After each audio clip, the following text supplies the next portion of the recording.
Welcome to another special edition of Oncology Today, focused on the 2023 ASCO annual meeting, today discussing the management of hepatobiliary cancers. This is medical oncologist Dr. Neil Love. As a follow-up to a recent live CME symposium at the ASCO meeting, I met with Dr. Robin Katie Kelley from the University of California, San Francisco. To begin, I asked Dr. Kelley to comment on one of the most exciting developments in this field, the use of adjuvant systemic therapy. So the IMbrave050 trial looked at adjuvant atezolizumab plus bevacizumab for a full year, 12 months, in patients with HCC post-resection or ablation who had high-risk features, either a tumor greater than 5 centimeters or multiple tumors or poorly differentiated histology were some of the features that were considered high risk and warranting eligibility. And I think around 90% of patients ended up getting surgery and only around 10% got ablation. And patients were randomized then to receive either 1 year of atezo-bev or just standard surveillance with the primary endpoint of recurrence-free survival. And at the first look at the data, the recurrence-free survival was significantly prolonged with the atezo-bev arm compared to placebo. But the data was quite immature with respect to overall survival, so we don't yet have any difference in survival to compare between the two arms, and the overall rate of events was quite low. And so I think the take-home message for me is that while it's encouraging to see this median recurrence-free survival be prolonged at this early look at the data, I don't know yet whether we're actually seeing a higher proportion of patients cured, because we don't know yet, are those patients going to still be recurrence-free at 2 years when they've been off the atezo-bev, or are we just treating micrometastatic disease early? So is this a durable effect of actual cure or just kicking the can down the road, so to speak? And secondly, I think it's really important to note, following upon that same point, are we really curing people? What's the long-term toxicity beyond just the safety window of the trial? Is this a safe regimen to give in the adjuvant setting, noting that probably at least 50% of patients will be cured as is? I guess the other obvious issue here is this is not going to be a therapy that can be used in somebody who's had a transplant. Right. We, at this time, after transplant in patients who have an allograft liver, we think that the risk of immune checkpoint inhibitor therapy causing fatal rejection exceeds its likelihood of any meaningful benefit. Just out of curiosity, because I know there have been patients who've been transplanted who have gotten treated with IOs, what do we know about the rate of rejection?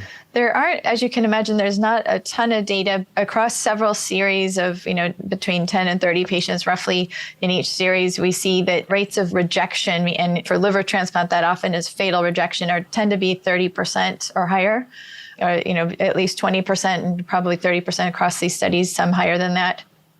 And a question that really is going to apply to a lot of things we're going to talk about today, but in general, in terms of checkpoint inhibitors and HCC, I haven't heard very much that sounds encouraging in terms of predicting benefit, PD-1, TMB, anything out there that's helpful?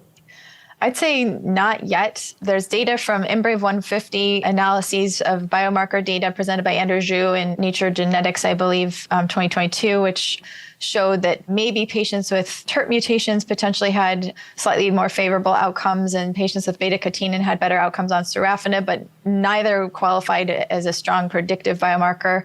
And interestingly, TMB and microsatellite instability status have not been a strong predictor, both in the IMbrave150 as well as the CheckMate 459 analyses.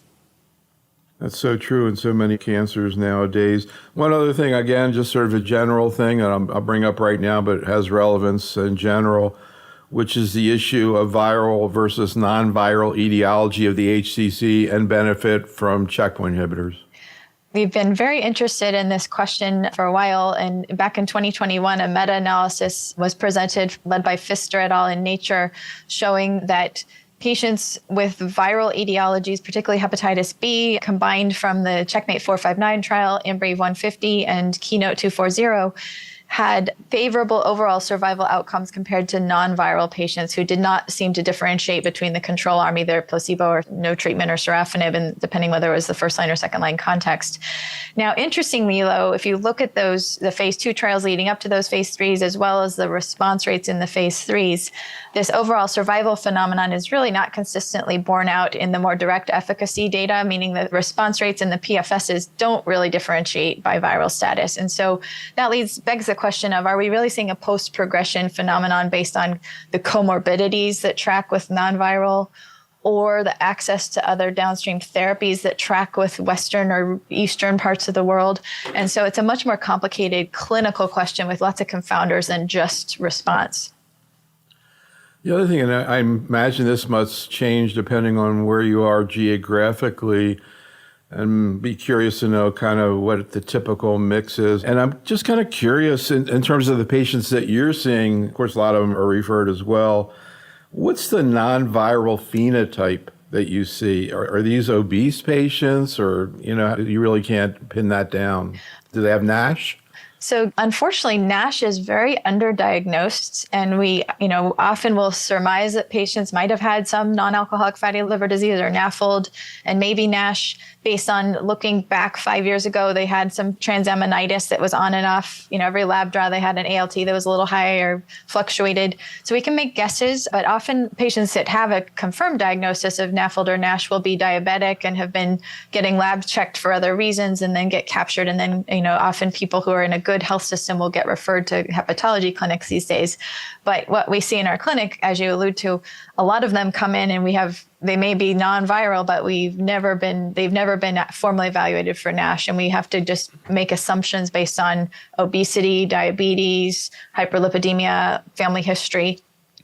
So I want to mention a question that came from one of the docs in our survey. Quote, I have a 76-year-old man who just had HCC resection, stage 1, but vascular invasion. Anything we can do to reduce the risk of recurrence, the doc says. What is the role of ctDNA to predict recurrence? So first of all, just based on what you heard, what would you estimate the risk of recurrence is in this patient? What in general is the recurrence rate in general of people who end up going to surgery? And any thoughts about this case and also the ctDNA question? Great question. So I think generally, after surgery for patients with higher risk features, we worry that maybe the risk of recurrence may approach or exceed even 50% at 5 years, depending upon the nature of the vascular invasion and what the risk factors are. AFP can play a role.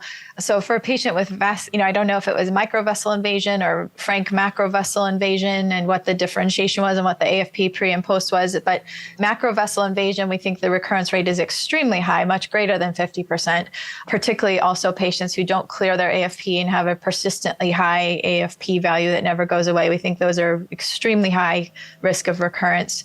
So in a patient who has, now tiny microvessel invasion is a more sticky prognostic factor, but also does increase the risk of recurrence significantly, and to the point that we really worry about those patients when we see them post-transplant. So to the clinician's question, this is a patient where if it's macrovessel invasion, high AFP, poorly differentiated, that's a patient who would have been eligible for the IMbrave 050 adjuvant trial.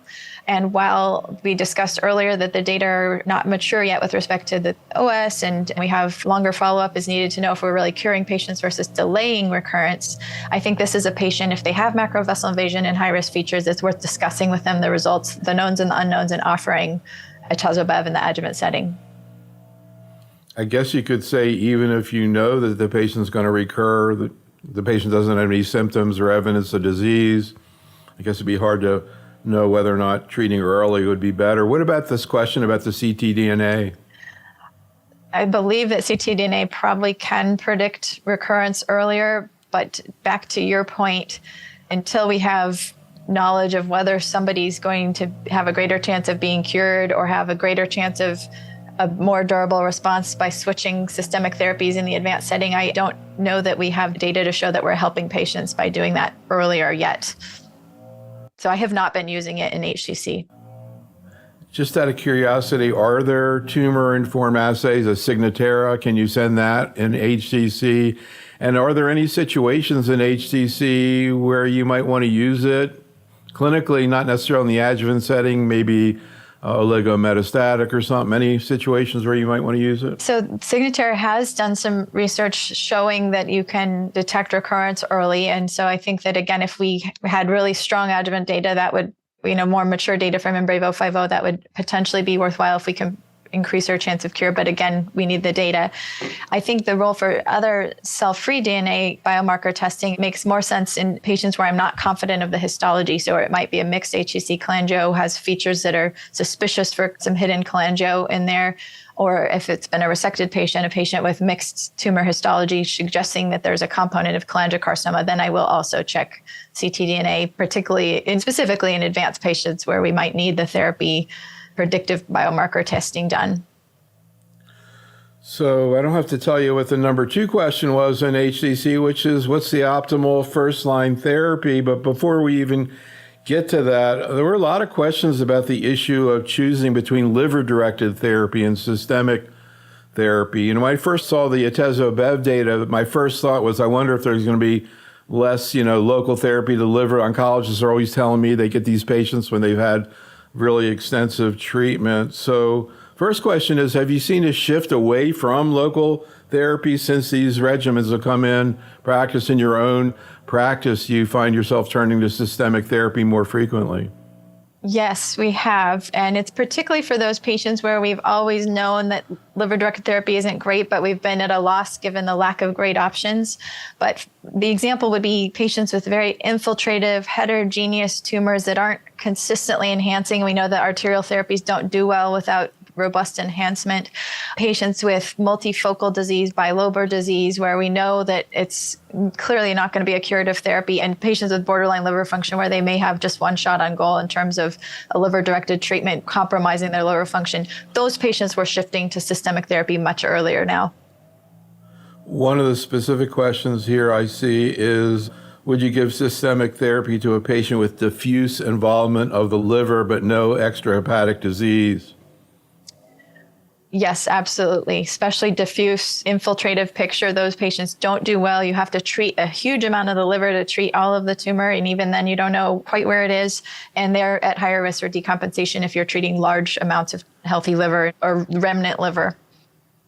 I just noticed a question right underneath that one that's kind of interesting that I hear intermittently in different cancers, which is, do antibodies to atezolizumab impact the benefit of treatment? How do you measure them? How reliable are they?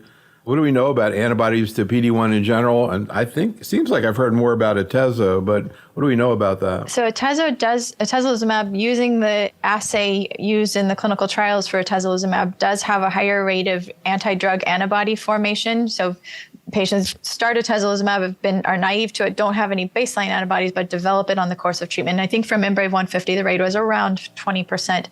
And patients who developed those antibodies tended to have worse survival outcomes. However, the caveat here is that not all of those antibodies are the same, and some of them may be truly neutralizing, which could explain a worse outcome. Others may be just a sign of a robust immune response and maybe actually demonstrating some immune activity.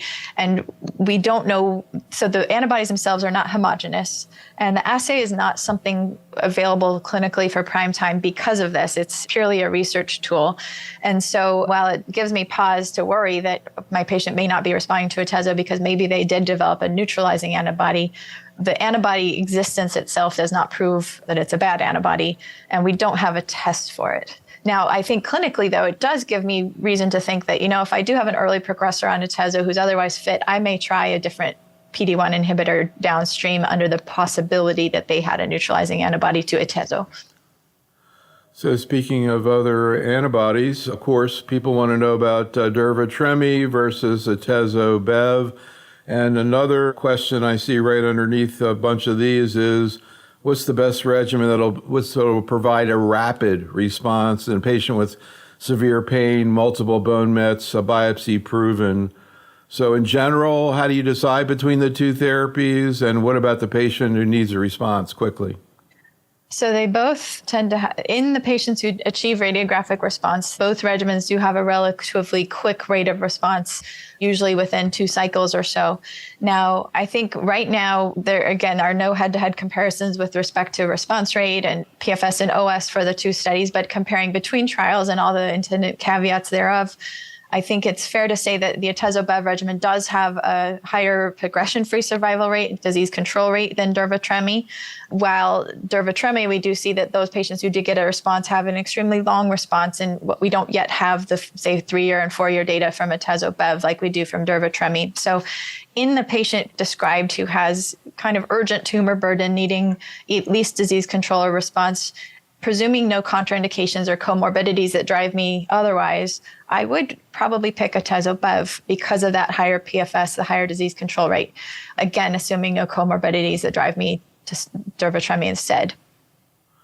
And what about the more typical patient? How do you decide between the two? In particular, atezo-bev came out first. People are used to it, and that's always a big advantage. But are there patients specifically, of course, you have the issue of BEV and potential contraindications there. So how do you sort of decide between the two, and in what situations are you using the Himalaya regimen? So I make decisions in part based on comorbidity profile. You mentioned earlier the vascular disease or the NAFLD or NASH patients that are really hard to recognize, but those patients, that population, which is growing in all of our clinics, often has diabetes, often has peripheral artery disease or cardiovascular disease. I had a recent patient come in who had a history of TIA and stroke on a blood thinner and had some claudication when he walked. And while there were no frank contraindications to atezo-bev, I chose the STRIDE regimen because patients on IMbrave 150 weren't allowed to be anticoagulated, and I worry a lot about peripheral vascular disease and other risk of blood clot and bleeding. So in those patients who have a lot of cardiovascular risk factors or actual disease, I favor STRIDE, all else being equal. And I think it's important to, one of the huge advantages in the clinic for STRIDE is that while when you have someone on atezo-bev, you have to worry about the dental extraction and the blood pressure management and the incidental surgery management of BEV for the entire time that they're on. For durva-tremi, you get the single dose tremi at the very beginning and just the one-time dose. And we saw from ASCO data on immune-related adverse events, ASCO 2023, that the majority of serious immune-related adverse events occur in those first 3 months.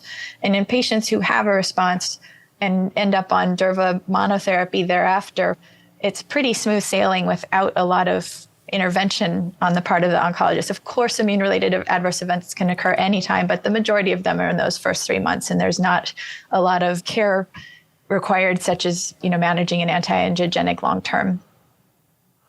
Any suggestion of course, this comes up anytime we talk about checkpoint inhibitors, correlation between autoimmune toxicity and treatment benefit? So yes, I think all of us have seen some of the data in melanoma and renal cell, the earliest checkpoint inhibitor success stories where patients with neuropathy are more likely to have a response and things like that. In HCC, the STRIDE regimen from Himalaya presented such data at ASCO this year. Dr. Yao presented it. And we saw that patients who had an immune-mediated adverse event had a significantly longer median overall survival and also had a higher response rate. And so while the overall population clearly benefited and patients without an immune-mediated adverse event also had favorable outcomes compared to sorafenib, those who had an immune-mediated adverse event had the best outcomes numerically. We did a satellite at ASCO, and in the lung cancer meeting, they were talking about this, and they brought up the issue of specifically dermatologic toxicity and benefit. Do you see that also with HCC? I don't know that analysis has been done. I have seen several, I have a small mini collection of my own patients who have had nodular skin toxicity, the actinic keratoses on immune checkpoint inhibitors who have gone on to have complete responses, which is quite bizarre. But that's, again, a very small anecdotal experience. So the other issue I wanted to ask you about is when people see the STRIDE regimen, one of the things they think about is ipi-nivo, which of course a lot of people do have experience with melanoma and otherwise, and where of course you do see a lot of autoimmune toxicity or a lot of use of corticosteroids. How would you indirectly compare autoimmune toxicity with STRIDE versus ipi-nivo? I personally am advocating for including systemic steroid requirement rate as an endpoint in immune checkpoint inhibitor trials, particularly combinations, because it is incredibly meaningful to patients and the providers, and the impact on toxicity is big to be on prednisone of 40 milligrams or higher for a month. So comparing that metric, when we looked at the Checkmate 040 trial is the most mature data to date on Ipi-Nivo in HCC, and the most effective regimen selected to move forward into the phase 3 trial, which is still ongoing, called Checkmate 9DW. The regimen used for 9DW was Ipi 3 Nivo 1. So Ipi 3 milligrams per kilogram given 4 times, plus nivolumab 1 milligram per kilogram given continuously, or then transitioned after the first 4 doses to continuous Nivo alone. With the Nivo 1 Ipi 3 high-dose Ipi regimen, the steroid requirement rate was 50%, presented by Anthony Alcohiri at ILCA. It hasn't been published, but it was presented publicly in 2019. And so that is about what we expect from melanoma and renal cell data of the Ipi3 Nivo 1 regimen.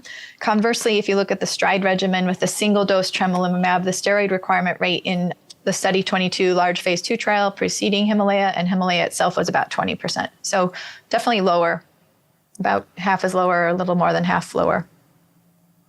So the final question about HCC relates to TKIs, and a lot of questions about which comes first, your experience with TKIs. So can you just generally comment? First, we could even start first line in patients through contraindications to IO, but particularly second line and beyond.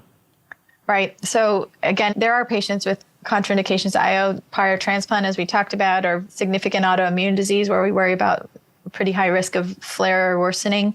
In those patients, I do use lenvatinib first line still, and the majority occasionally sorafenib if there's very poor liver function or Child-Pugh B or worse liver function. And occasionally a patient with very minimal metastatic disease who lives far away and doesn't want to come to the infusion center every 3 weeks or every 4 weeks. And so occasionally there will be a patient where we start with lenvatinib for other reasons, patient preference, with indolent low disease burden would be the example. Now in the second line, which is again the predominant use of TKIs these days in HCC, the big split is whether to use a drug, a formerly first-line drug like lenvatinib or sorafenib reflexively as the new second line and then follow suit sequentially, versus use something like cabozantinib, which has more flexible real-world data in the design of the Celestial trial, which did have a second, and third-line design and allowed for more than just sorafenib prior to entry. So for that reason, cabozantinib has appeal.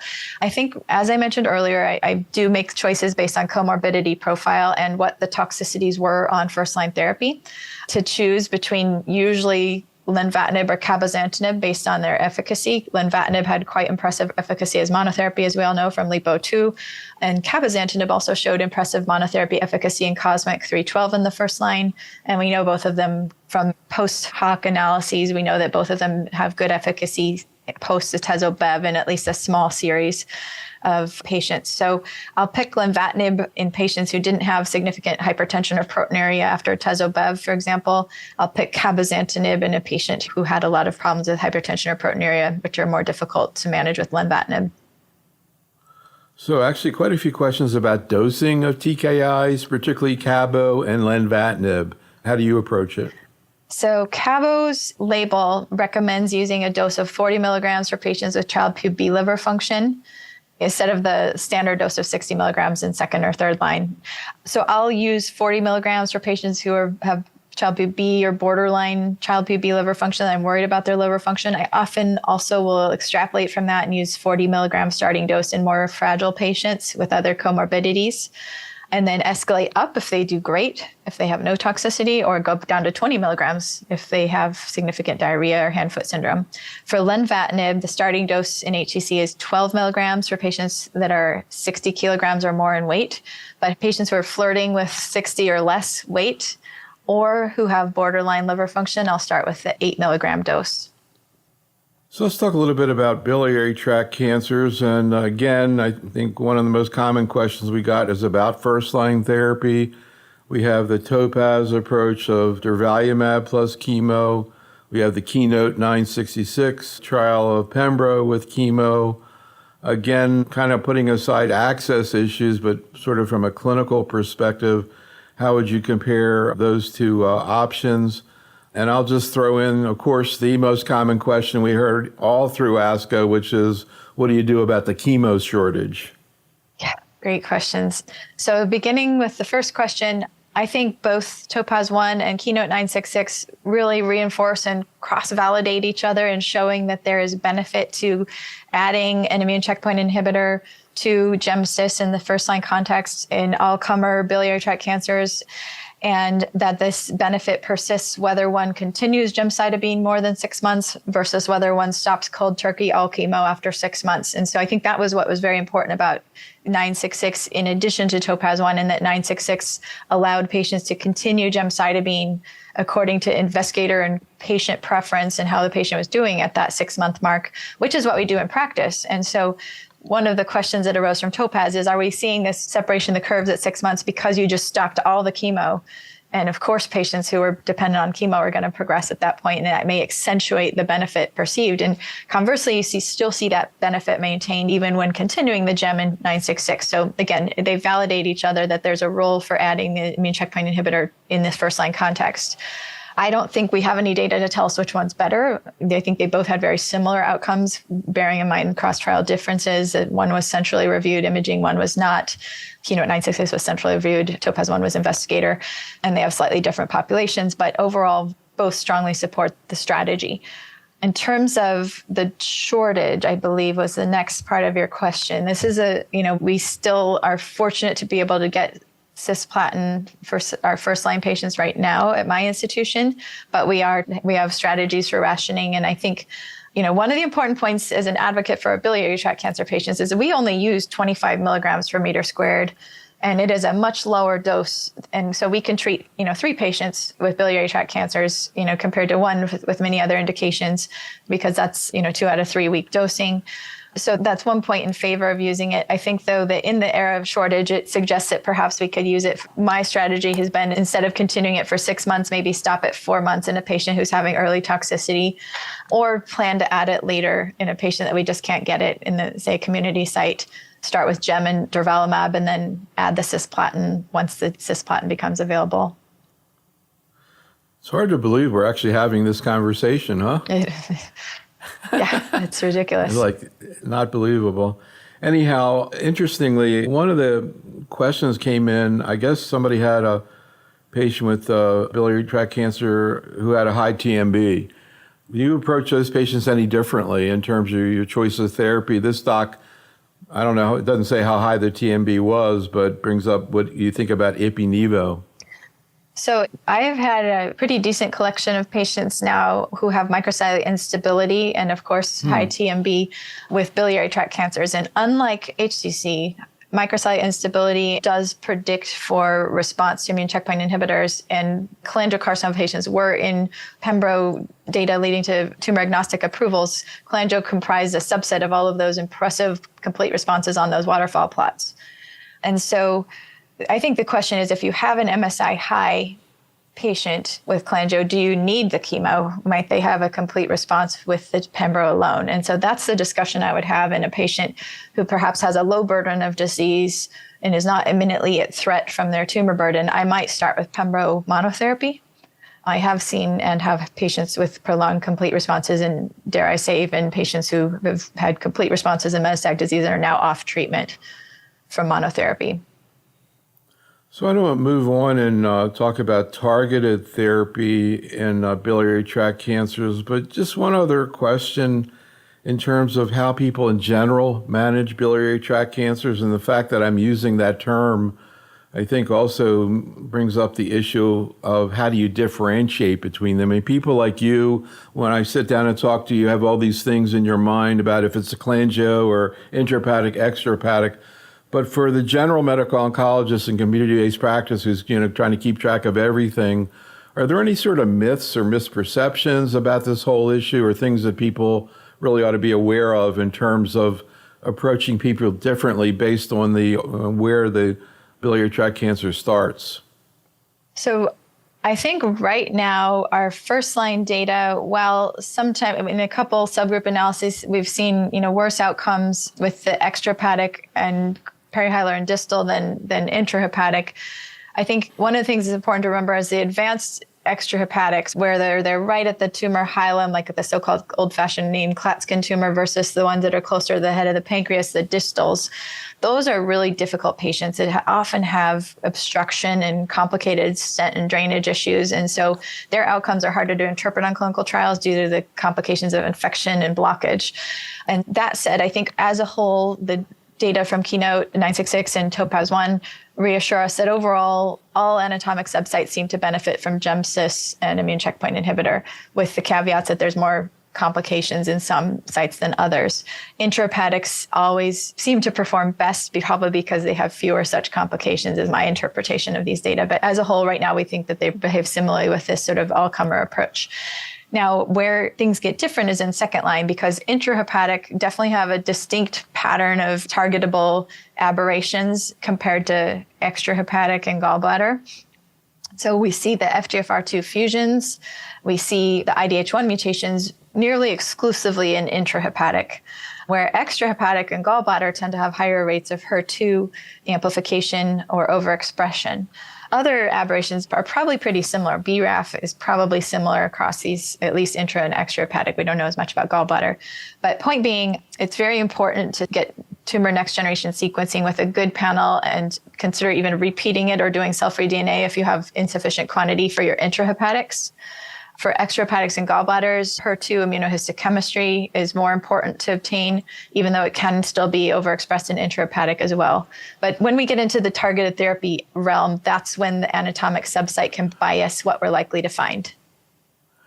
And then again, before we get to targeted therapy, what about the entity I've heard about of like mixed HCC and biliary tract cancer, where you can't tell which one it is? How often do you see it, and how do you treat those patients? So maybe potentially up to like 5 to 10% of HCCs, if one does a national audit of tumor samples, as was done in the UK a few years back, of those that are called HCC clinically end up being a mixed HCC cholangio. They arise in the setting of liver injury like hepatitis C, even fatty liver alcohol, just like a HCC does. So the etiologies are quite similar. Sometimes you can get a clue to this based on radiographic features or mixed tumor marker elevation, but biopsy is the best tool. And even within mixed HCC cholangio, there's some heterogeneity. There are some that are an HCC tumor and a cholangio tumor right next to each other because it's a field effect, and in which case you have two primaries really. And then there are other tumors where the cells are all pretty homogeneous, but they share markers of both, where they have expression of both HCC and cholangio markers, and they're more immature type cells. And right now, we don't have prospective data to tell us how to treat them. I think the Topaz-1 regimen is actually a logical place to start because durvalumab has activity in HCC, we know from Himalaya, and GemCis Durva has activity in intrahepatic cholangiocarcinoma. So that's been my current practice for advanced mixed HCC cholangio. Makes a lot of sense. You know, I was just sort of flashing on the fact that we're going to put this program out on audio. I love hearing stories about what they're doing. Most recent one I heard was raking the leaves. I thought that was kind of cool. But anyhow, for those people who aren't watching, can you talk about sort of the artwork behind you? You were telling me about that before. Behind me, I have a structure, a metal artwork that is some branching structures of trees with leaves on them. And one of my long-standing patients, who's now almost more of a friend than a patient, I've been taking care of her for metastatic cholangiocarcinoma for, over 6 years now, and she's having a complete response on immunotherapy. She found this piece of artwork at a garage sale, and it reminded her of the picture I showed her way back when she first came in of the bile ducts, which I always say they branch like a tree. And the intrahepatic bile ducts are like little tiny leaves on the tree. And then you have the main ducts leading to the common bile duct, which is the trunk. And so that's why I have this artwork on my wall. All right, go back to raking your leaves. All right, let's talk about targeted therapy. First, FGFR, I'm going to say abnormalities, because recently I'm getting a little, I hear about this in bladder also, and others confused between fusions and mutations. So can you, first of all, just talk about what we know about FGFR alterations, and then what we know about the various inhibitors that are being studied? Sure. And in practice. So FGFR, there's a family of FGFR genes. FGFR 1, 2, 3, and 4 are the most common. And they are oncogenes in that when they are out of normal control, they cause proliferation, angiogenesis, metastasis, invasion, all the things that cancer genes do. FGFR2 in particular has a predilection for being altered in biliary tract cancers, among several other rare tumor types. As you mentioned, urothelial is another one.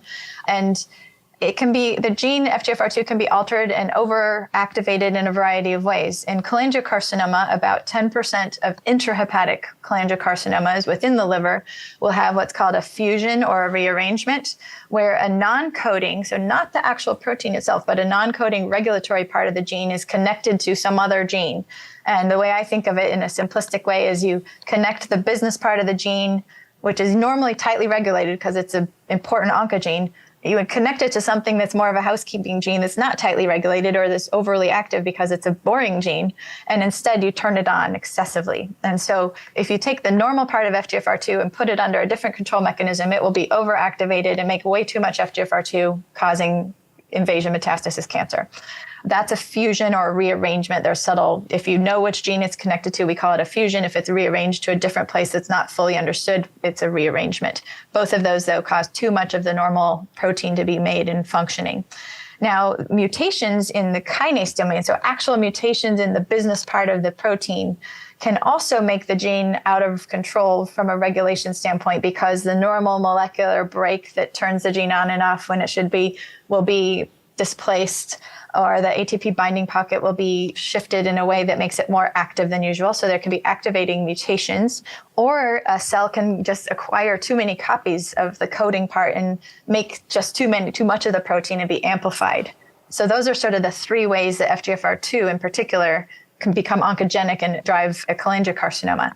Now, the fusions and rearrangements are the first ones that we've honed in on as being susceptible to inhibition therapeutically. And so drugs like pemigatinib and infigratinib were the ATP competitive inhibitors that would bind to the ATP pocket of FGFR2, turn off its signaling, and cause a tumor shrinkage and prolonged progression-free survival. There are next generations FGFR2 inhibitors that work in different ways and bind in different locations, covalently, such as futibatinib, and also covalently, but in a FGFR2 selective way, such as Relay 4008, which are also inhibitory both to the fusions and rearrangements, but also potentially, at least for Relay 4008, potentially for mutations and maybe amplifications, though that data is still out. And any difference in response to the various inhibitors, whether it's a mutation or a fusion? So for pemigatinib, the really successful responses were really in the fusions and rearrangements and not so much in other alterations. And though we see some mutations and fusions being responsive, mutations and other alterations being responsive to the covalent inhibitor futibatinib and also to Relay 4008. So the mechanism of the inhibitor does matter. Can you talk a little bit about, you've mentioned pemigatinib, about the various FGFR inhibitors that are either available now or being studied and look optimistic, and what the difference is between them? You see significant differences. So pemigatinib and infigratinib are ATP competitive inhibitors. Infigratinib is no longer being manufactured for cholangiocarcinoma, probably because of the competitive landscape, and is more, I would think of it more as a me too, because it's also an ATP competitive. So pemigatinib was approved first, has a very nice response rate around 40% and prolonged progression-free survival in the fusion rearrangement population. But over time on the ATP competitive inhibitors in particular, Lipika Goyal and the Harvard group have shown that kinase domain, the business part of the protein, mutations arise that lead to resistance to the ATP competitive inhibitors. And those resistance mutations either kick the drug out of the ATP binding pocket or change the conformation of the protein in a way that it no longer responds. And so that limits the duration of effectiveness of these inhibitors.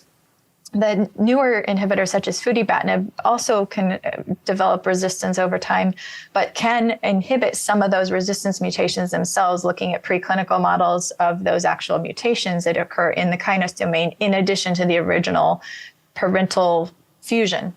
So futibatinib works against some of the resistance mutations, and as it was published in New England Journal, they have a nice plot of which mutations it has activity against, in addition to the wild type that is overactivated by the fusion. And the next generation is, I would say, Relay 4008, which is an FGFR2 selective, very potent for FGFR2, but without the FGFR1 and 3 activity that removes some of the downstream side effects and allow it to be more potent on FGFR2. also hit some of those resistance mechanisms and so far has the highest presented response rate as the FGFR2 selective potent inhibitor. So I don't know if there are trials. It wouldn't surprise me that there would be trials of FGFR inhibitors versus chemo IO. I'm curious, if there were a trial like that, what do you think it would show? So those trials have had a very difficult time accruing because of the rarity of the population. Again, we're talking about 10% of a rare cancer, 10% of the intrahepatic component of a rare cancer. So I think the first-line trials some of them have actually shut down due to low accrual and very difficult conditions numbers-wise. I think it's hard to know how they would compare head-to-head because we don't yet have complete data on the progression-free survival for FGFR2 fusions with gemcis-durva, say in TOPAZ-1, because of this very small sample size. We don't know how that unique molecular subset performs.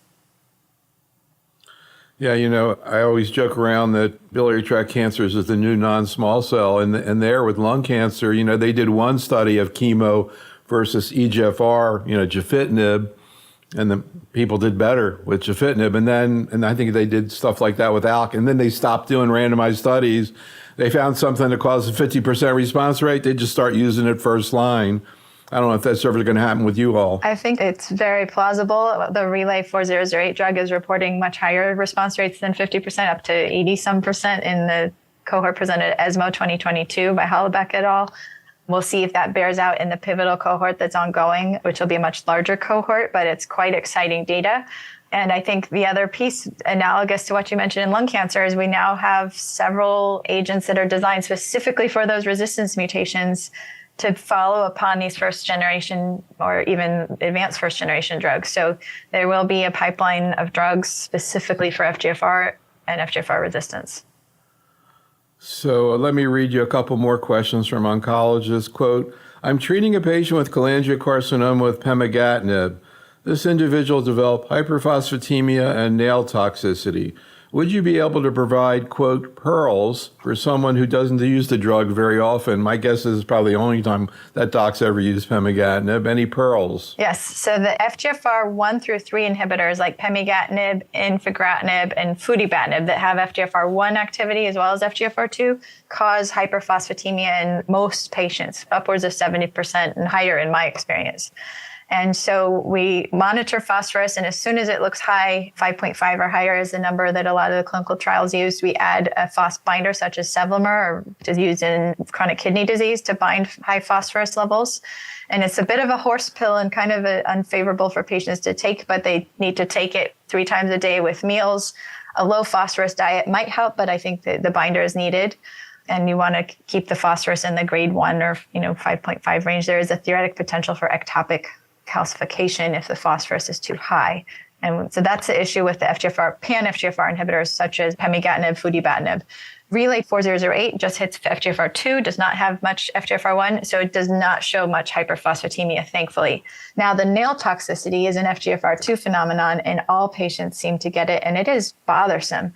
People will get progressive onychodystrophy, so thickening, cracking, sometimes fungal infections in these compromised nails, sometimes paronychia, and eventually onycholysis, meaning complete nail loss, where people will lose their nails. Now, once people get to complete onycholysis, it's usually more tolerable. It's not so visually discomfiting, and it's more comfortable because nails aren't pulling off once they're off.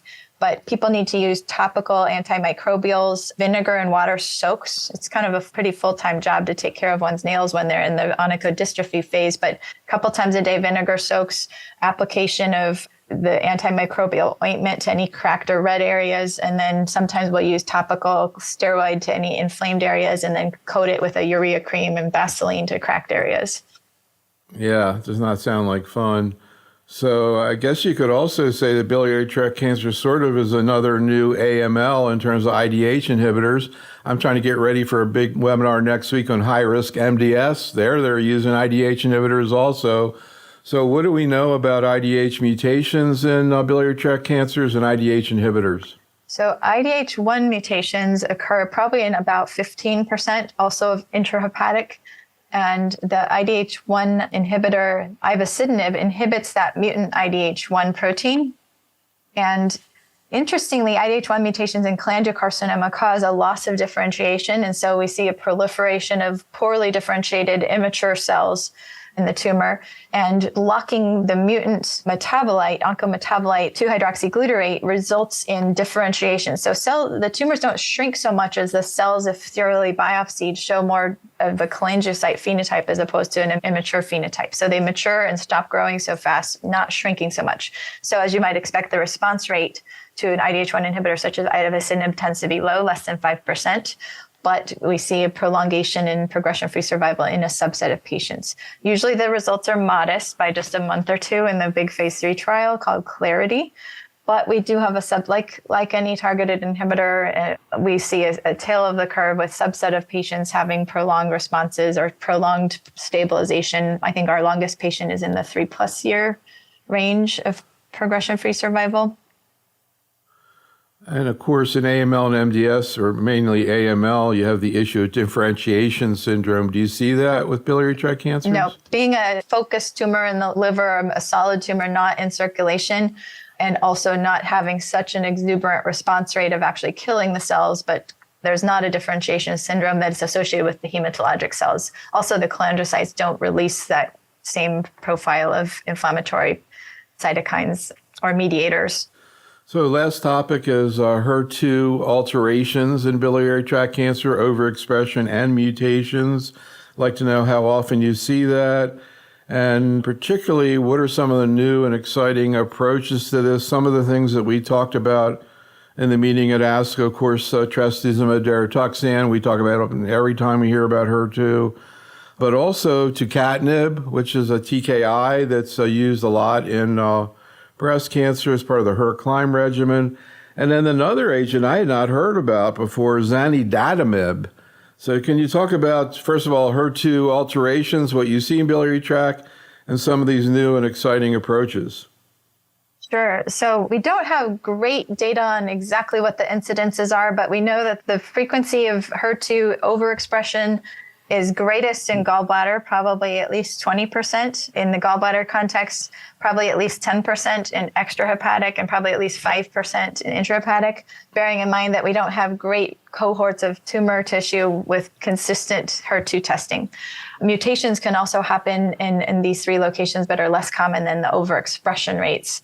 So mutations are much less than that, probably in the 5% range. And so looking at some of the earliest data, we think these are a valid target based on, one, there was the MyPathway trial looking at pertuzumab plus trastuzumab in a 39-patient biliary tract cancer cohort that showed, and these were refractory patients who had lots of prior therapies, it showed a response rate of around 23% that was pretty durable. So that was encouraging. You mentioned the trastuzumab deruxtecan agent, and the HERB trial was presented at ASCO 2022 and showed a response rate of 36% in the HER2 positive 2+ or 3+ population, and 12.5% in the HER2 low population. So again, another signal. And this year at ASCO, as you mentioned, we had results from two different agents. The first you mentioned is zanidatamab, and it is a bispecific antibody which simultaneously binds two different HER2 molecules in trans. So it links two different HER2 proteins when overexpressed. And in this basket trial that included a biliary cohort, patients with either HER2 2+ or HER2 3+ by IHC were enrolled in one of the cohorts.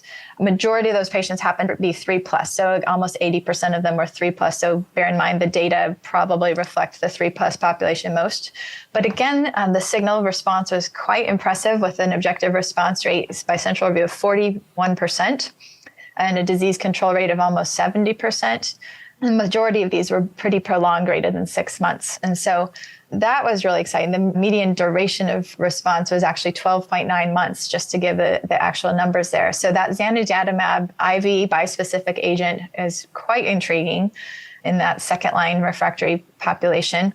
And then you also mentioned the other trial that was presented at ASCO this year was tucatinib plus trastuzumab with a biliary tract cohort. It was a smaller cohort, under only 30 patients, and all of them were either immunohistochemistry HER2 3+ or amplified. And that showed a response rate of 46%. And so, again, two different pieces of new data really reinforcing that HER2 is a viable target, and we should be checking for this. It's interesting about the tucatinib study because that's the same regimen that was used in colon cancer, now approved.